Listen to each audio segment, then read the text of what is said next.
तो बच्चों सबसे पहला प्रश्न इसमें आया है कि विद्युत फ्लक्स का क्या मात्रक है। तो बच्चों विद्युत फ्लक्स होता है फाई बराबर ई क्रॉस ए। तो विद्युत क्षेत्र का मात्रक होता है न्यूटन प्रति कूलम और क्षेत्रफल का होता है मीटर स्क्वायर। तो बच्चों पहले प्रश्न का आंसर है ए। आपको ए आंसर इसका टिक करके आना है।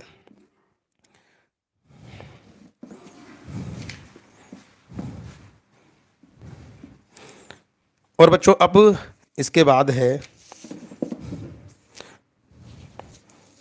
प्रश्न नंबर 2।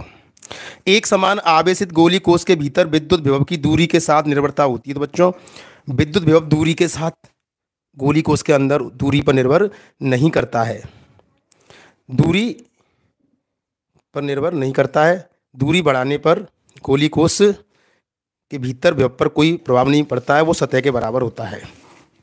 और बच्चों जैसा कि हमने कल एक इम्पॉर्टेंट प्रश्न बताया था, उसमें ये प्रश्न भी हमने आप लोगों के लिए सॉल्व किया था। तो बच्चों इसका आंसर आएगा, सॉल्व करेंगे तो S बराबर 100 माइनस L बटा L इंटू आर। और इसे सॉल्व करेंगे बच्चों तो इसका आंसर आएगा 12 ओम। अभी मैं आप लोगों के लिए सिर्फ आंसर ही बता रहा हूँ बच्चों। पूरी सॉल्व वीडियो आपको 1 घंटे के अंदर पूरी मिल जाएगी, तो चैनल को सब्सक्राइब करके रखें। ठीक है बच्चों, लगातार जुड़े रहें, अपने दोस्तों को भी बताएं। अगला प्रश्न है, मुक्त दिक् स्थान की विद्युतशीलता एप्सिलॉन नॉट, मुक्त दिक् स्थान की चुंबकशीलता म्यू नॉट और निर्वात में प्रकाश के वेग का सही संबंध है। तो बच्चों इसका आंसर है सी। तो ये एक सूत्र होता है सी बराबर 1/√μ नॉट एप्सिलॉन नॉट। तो ये आंसर सी हम सॉल्व करेंगे, इसको टिक करेंगे।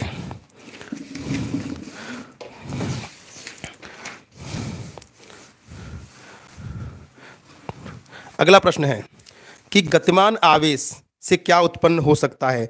तो बच्चों एक स्थिर आवेश विद्युत क्षेत्र उत्पन्न करता है, जबकि गतिमान आवेश विद्युत क्षेत्र और चुंबकीय क्षेत्र दोनों उत्पन्न करता है। अगला प्रश्न है, भंवर धाराओं का उपयोग लिखिए। तो बच्चों भंवर धाराओं का उपयोग रेलगाड़ियों के चुंबकीय ब्रेक में भी होता है, प्रेरण भट्टी में भी होता है, विद्युत चुंबकीय अवमंदन में भी होता है, इन सभी में होता है। तो इसका सही आंसर होगा सी, उपरोक्त सभी। अगला प्रश्न है कि यदि सघन माध्यम 1 का विरल माध्यम 2 के सापेक्ष अपवर्तनांक n12 है तो इन माध्यमों के युगल के लिए क्रांतिक कोण IC है तो n12 व IC के मध्य सही संबंध स्थापित कीजिए। तो बच्चों जो सघन माध्यम का जो अपवर्तनांक होता है उसका क्रांतिक कोण के साथ संबंध होता है n12 बराबर 1/sin c।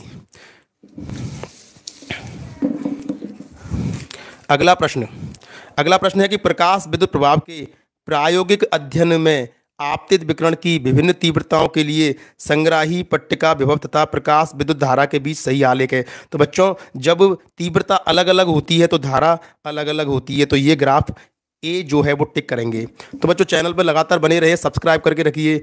अभी थोड़ी ही देर में हम इस पूरे को सॉल्व करके जरूर डालेंगे। अभी तो बस मैं आप लोगों के लिए आंसर ही बता रहा हूँ। बच्चों जिन लोगों ने इंपॉर्टेंट प्रश्नों की वीडियो देखी थी और मुझे कमेंट करके बताएं कि आप लोगों को कितने नंबर आ रहे हैं, उसमें से कम 30 से 40 नंबर के प्रश्न फंसे हैं बच्चों। इसी तरीके से आपके लिए केमिस्ट्री और मैथ के भी इंपॉर्टेंट प्रश्न ढूंढे जा रहे हैं, जल्दी ही आपको मिलेंगे। ठीक है बच्चों, तो इलेक्ट्रॉन की जो तरंग प्रकृति का प्रायोगिक तौर पर सर्वप्रथम सत्यापन किसने किया बच्चों? डेविसन जर्मर ने। इसका आंसर है व। अगला प्रश्न है बच्चों रिक्त स्थानों को के बारे में, इनको भरना है। तो पहला है कि आवेशित कणों अथवा आयनों को उच्च ऊर्जाओं तक त्वरित करने वाले यंत्र का नाम है साइक्लोट्रॉन। तो बच्चों साइक्लोट्रॉन नामक उपकरण की सहायता से आवेशित कणों की हम ऊर्जा को बढ़ाते हैं। इसके बाद है एन फेरों वाली चुंबकीय फ्लक्स बंधता फाई और उसमें प्रवाहित धारा आई का अनुपात क्या होता है बच्चों? तो फाई बटे आई का अनुपात होता है स्वप्रेरकत्व, जो कि L के बराबर होता है। यदि 2 कणों के संवेग समान हैं तो उनकी डी ब्रॉगली तरंगदैर्घ्य भी समान होगी, क्योंकि लैम्डा बराबर होता है H/P। H कांस्टेंट है, P अगर संवेग समान होगा तो उन दोनों कणों की बच्चों डी ब्रॉगली तरंगदैर्घ्य भी समान होगी।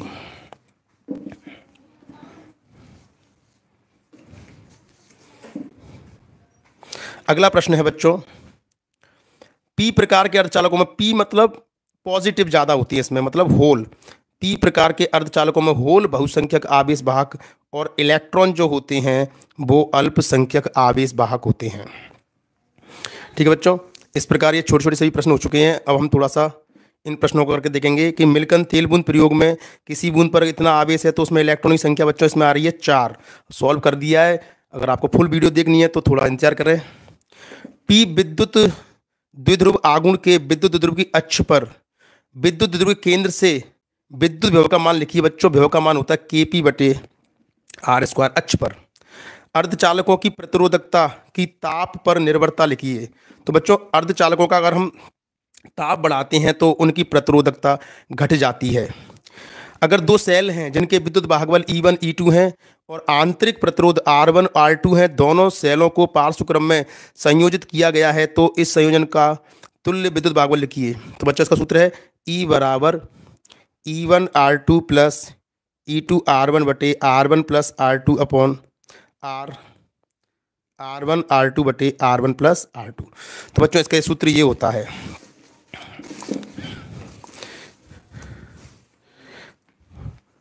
एक गैल्वेनोमीटर को वोल्टमीटर में किस प्रकार रूपांतरित किया जा सकता है? तो बच्चों जब गैल्वेनोमीटर के श्रेणी क्रम में उच्च प्रतिरोध लगा देते हैं तो वो वोल्टमीटर में बदल जाता है। एक विद्युत धारावाही वृत्ताकार पास के कारण चुंबकीय क्षेत्र बनाइए बच्चों। तो कोई धारावाही पास में धारा ऐसे बह रही है तो चुंबकीय क्षेत्र का लगभग इस तरीके से आपको बनानी है। विद्युत चुम्बकीय फैराडे का विद्युत चुम्बकीय प्रेरण नियम लिखिए। और किसी त्रिभुजाकार प्रिज्म के आपतन कोण आई और विचलन कोण के बीच ग्राफ बनाइए बच्चों। इस तरीके से आपतन कोण और विचलन कोण के बीच में ग्राफ इस तरीके से आपको बनाकर आना है। तो बच्चों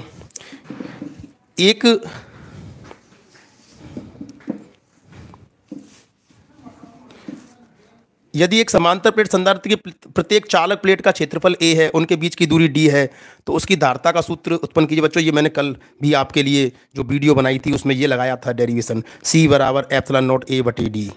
तो बच्चों ये डेरिवेशन करना है। और बच्चों इसको जब सॉल्व करेंगे तो इसका आंसर 20 आएगा। कैसे आएगा? तो इसके लिए चैनल को सब्सक्राइब रखें। जैसे ही वीडियो अभी बनाते हैं तो आप देखेंगे इसका आंसर 20 माइक्रोफैरड कैसे आया। ये थोड़ा सा प्रश्न बच्चों अलग सा आ गया है कि इलेक्ट्रॉनिक परपथों में कार्बन प्रतिरोधक व्यापक रूप से उपयोग में लिए जाते हैं। 2 कारण लिखिए। एक तो सस्ते होते हैं और ये आकार में छोटे होते हैं। इस तरीके से 2 कारण आप लिख देते हैं। ये प्रश्न भी बच्चों से सॉल्व करके अभी बनाते हैं इसकी वीडियो। R बराबर 2F सिद्ध करो कि फोकस दूरी वक्रत यदि एक अवतल दर्पण की फोकस दूरी f वक्र त्रिज्या r है तो सिद्ध कीजिए कि वक्रता त्रिज्या फोकस दूरी की दुगनी होती है। बच्चों ये मैंने आपके लिए कल भी लगाया था, इंपॉर्टेंट डेरिवेशन लगाया था, तो ये भी पसा है बच्चों। ये सब बड़े बड़े डेरिवेशन फंसे हैं। और ये अगर 2 लेंस हैं, एक की फोकस दूरी है उत्तल लेंस 20 सेंटीमीटर और अवतल की है 25 सेंटीमीटर, अगर इन दोनों को हम आपस में जोड़ दें तो इनकी कुल फोकस दूरी आएगी 100 सेंटीमीटर और जब शक्ति निकालेंगे तो इसका आंसर आएगा 1 डायप्टर। अगला प्रश्न है बच्चों, ये भी मैंने कल आपके लिए इंपॉर्टेंट लगाया था, बिल्कुल ये भी फंसा है। आइंस्टीन का प्रकाश विद्युत समीकरण लिखकर इसमें से प्रकाश विद्युत प्रभाव से संबंधित कोई 2 प्रेक्षण की व्याख्या कीजिए। ये प्रश्न भी बच्चों हमने जो इंपॉर्टेंट लगाया था। बच्चों ये टाइप के प्रश्न मैंने कल 2 कराए थे आप लोगों को। इसका आंसर आएगा 1.227। किसी रेडियो एक्टिव नाभिक की अर्धायु काल से क्या तात्पर्य है? बच्चों ये भी मैंने आपके लिए इंपॉर्टेंट प्रश्न लगाया था, जाके आप वीडियो देखें। अगर आपको विश्वास नहीं है तो वीडियो जाकर देखें। किसी रेडियो एक्टिव नाभिक की अर्धायु काल से क्या तात्पर्य है? और नाभिक की अर्धायु काल और औसत आयु में संबंध लिखिए। तो T बराबर 0.693 इंटू TM, ये भी लिखाया मैंने। नाभ की बल की 3 अभिलक्षण लिखिए बच्चों। ये भी मैंने आपके लिए कराया था कि नाभिक की बल आकर्षण प्रकृति का होता है, ये आवेश अनाश्रित बल है और ये प्रकृति में सर्वाधिक प्रबल बल है, लघुपरासी बल है। जेनर डायोड का उपयोग कर बनाए गए जेनर डायोड की क्रिया विधि वोल्टेज नियंत्रण के रूप में आपको बतानी है। ठीक बच्चों, इन सभी बड़े बड़े प्रश्नों को पढ़ते हैं। अभी इनके आंसर मैं आपको बताता हूँ। नॉट और नॉर गेटों के संयोजन से परपथ दिखाया गया है। इस संयोजन परपथ की सत्यमान सारणी बनाइए। ठीक है बच्चों, अगली वीडियो में आपके लिए मैं बना के तैयार करूंगा। अभी अगला प्रश्न, ये तो बच्चों मैंने कल बिल्कुल आपसे बोल दिया था कि गाउस के नियम के नियम लिखिए। ये प्रश्न बिल्कुल आएगा। और मैंने आपके लिए तार और चादर और गोली कोस तीनों बताए थे, तो उसमें से बच्चों ये चादर वाला प्रश्न आ चुका है। तो गाउस का नियम लिखिए। इस नियम के अनुप्रयोग से एक समान आवेशित अनंत चादर के कारण चादर के समीप स्थित किसी बिंदु पर विद्युत क्षेत्र का मान ज्ञात कीजिए। और अगला प्रश्न अथवा में वैद्युत द्विध्रुव की परिभाषा लिखिए। एक समान विद्युत क्षेत्र ई में चित्रानुसार एक विद्युत द्विध्रुव रखा गया है, इस पर विद्युत द्विध्रुव पर बल आघूर्ण की गणना कीजिए।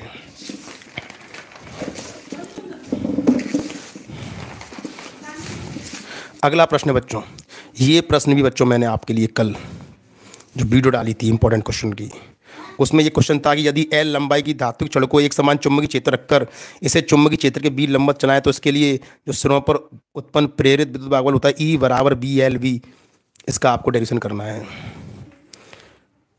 बच्चों ये भी मैंने आपके लिए कल वीडियो लगाई इंपॉर्टेंट प्रश्नों में। बच्चों पूरा पेपर फंसा है। जो बच्चे पूछ रहे थे सर कितने प्रश्न आएंगे पास हो जाएंगे, पास छोड़ो बच्चों, 80 से 90 नंबर उस वीडियो को देखने के बाद आ रहे हैं। प्रत्यावर्ती धारा जनित्र में एन फेरे ए अनुप्रस्थ काट क्षेत्रफल वाली आयताकार कुंडली को एक समान चुंबकीय क्षेत्र बी में एक समान कोणीय वेग ओमेगा से घूर्णन कराया जाता है। तो प्रेरित विद्युत भागबल का डेरिवेशन करना एन बी ए ओमेगा साइन ओमेगा टी। ये भी बच्चों मैंने इंपॉर्टेंट प्रश्न लगाए थे। अगला प्रश्न, द्रव्यमान क्षति और नाभिकीय बंधन ऊर्जा से क्या तात्पर्य है?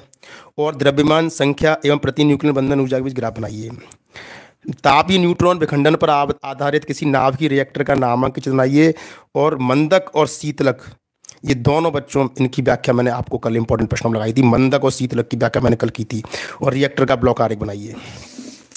अगला प्रश्न बच्चों, मैंने ये भी आपके लिए उस वीडियो में, ये भी आपके लिए प्रश्न नंबर 19 जो है ये भी आपके लिए मैंने लगाया था, आप जाके देखते हैं। संयुक्त सूक्ष्मदर्शी से क्या तात्पर्य है? संयुक्त सूक्ष्मदर्शी द्वारा प्रतिबिंब बनने का किरण चित्र बनाइए और इसकी कार्यप्रणाली का संक्षिप्त वर्णन करके इसकी आवर्धन क्षमता का सूत्र व्युत्पन्न कीजिए। इसके अलावा अथवा में इसके प्रश्न आया है दूरदर्शी से क्या तात्पर्य है? अपवर्तक दूरदर्शी द्वारा प्रतिबिंब बनने का किरण आरेख बनाइए, इसकी कार्यप्रणाली का संक्षिप्त वर्णन कीजिए। अगला प्रश्न 20 में बच्चों मैंने ऊपर वाला तो नहीं लगाया था, लेकिन जो लगाया था वो नीचे वाला प्रश्न है वो फंस चुका है। तो अगला प्रश्न है कि पीएन संधि डायोड के अग्रदिशिक वायस एवं पश्चदिशिक वायस से क्या तात्पर्य है? पीएन संधि डायोड के अग्रदिशिक वायस एवं पश्चदिशिक वायस में वीआई अभिलाक्षणिक के अध्ययन के लिए प्रायोगिक विद्युत परपथ आरेख बनाइए। पीएन संधि डायोड के अग्रदिशिक वायस और पश्चदिशिक वायस वीआई अभिलाक्षणिक वक्र बनाइए और व्याख्या कीजिए भंजन वोल्टता और दहली या कठिन वोल्टता। लेकिन बच्चों इससे भी बढ़िया मैंने कल आपके लिए ठोक ठोक के ये प्रश्न बताया था। ये दृष्टिकोण किसे कहते हैं? और अर्ध तरंग दृष्टिकारी का विद्युत परपथ का चित्र बनाइए, इसकी कार्यप्रणाली का संक्षिप्त वर्णन कीजिए और उसमें निवेशी और निर्गत के तरंग रूप बनाइए। ये भी बच्चों मैंने आपको तरंग के लिए विशेष बोला था। तो बच्चों इस प्रकार हम देख सकते हैं हमने जो आपके लिए इंपॉर्टेंट प्रश्न लगाए थे उनमें से 4 और 4 8 9 10 13 16 17 18 19 20 21 22 23 साढ़े 23, मतलब बच्चों 30 से लेकर 35 नंबर तक तो आराम से प्रश्न पेपर पास आए। तो बच्चों वीडियो अच्छी लगी है तो लाइक जरूर करें और चैनल पर अभी बने रहें। थोड़ी देर में इसकी फुल सॉल्यूशन की फुल वीडियो आपको उपलब्ध कराई जाएगी। और बच्चों चैनल को सब्सक्राइब रखें कि केमिस्ट्री और मैथ की वीडियो भी आपको जल्दी मिलने वाली है।